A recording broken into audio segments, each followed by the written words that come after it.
So I've got the nut end profile started pretty much where I want it to be.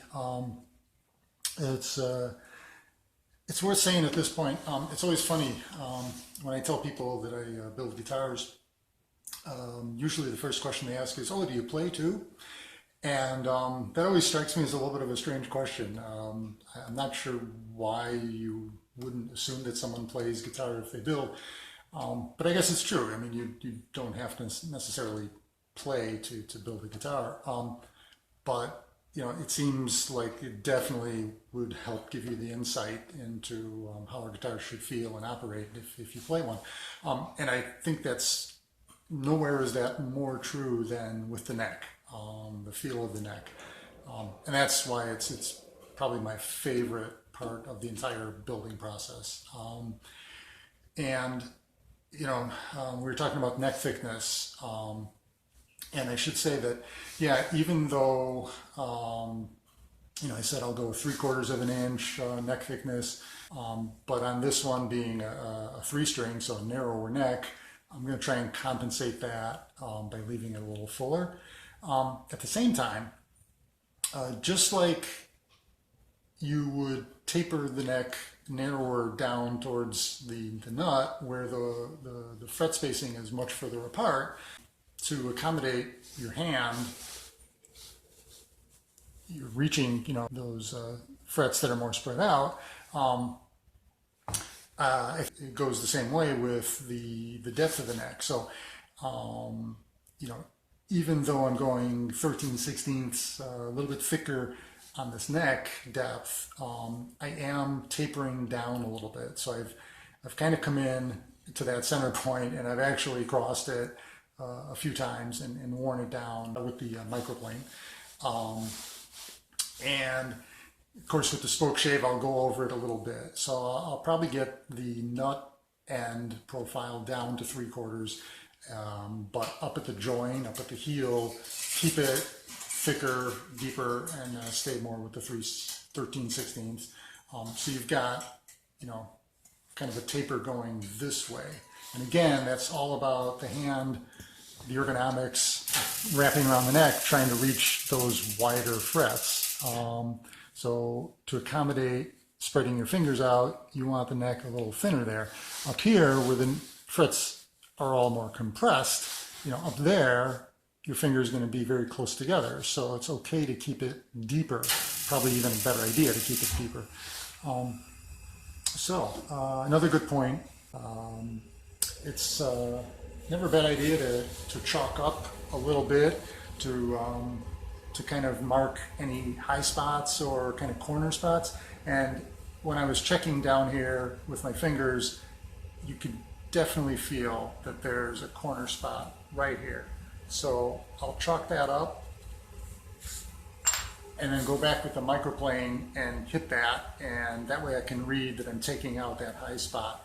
You know, it's easy to tilt that microplane a little bit front to back when you're working, and so you can end up with a high spot on one side where the other side will be perfectly smooth, which is what I've got going here. So here I'll just kind of work a little bit and trying to pull out just where I've chalked up, and already I can feel that's rounder, and I'm getting rid of that corner.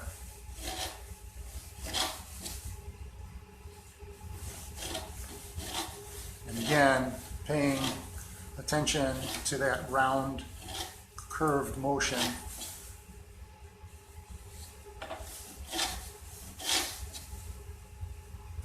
So I'm pretty happy with that right there. And with my fingers, my thumb and my fingers, feeling along that curve, I can feel that both sides are symmetrical, both sides are the same.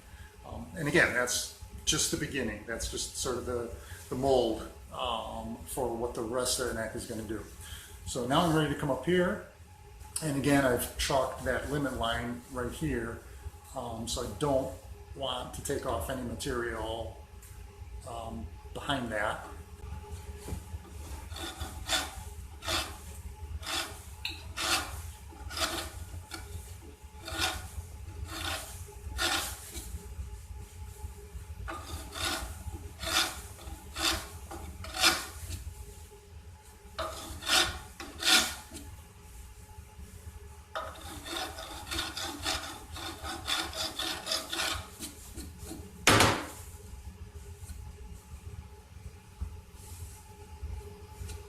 Okay, so just like down at the other end, I'm pretty happy with this side. Of course, here I can feel there's definitely an edge where the center is flat, and that's fine with me because, like I said, I'd rather hit that with the spokeshave and a sanding block, and not be too aggressive with this microplane because this, as you can see, carves quite a bit of material out pretty quickly.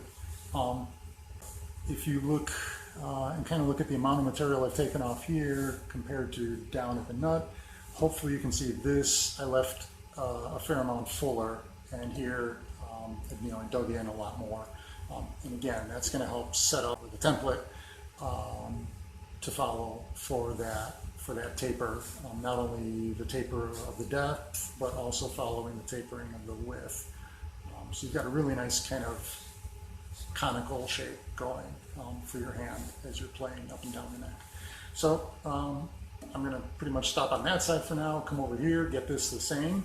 I might fine tune a little bit, but up here I want to keep that fuller and fatter, so I'll probably work that more later and keep it where it is right now in terms of sort of that template, that profile template.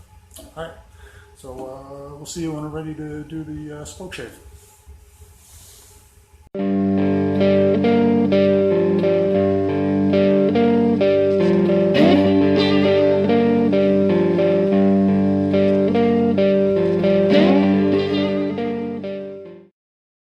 Ouch!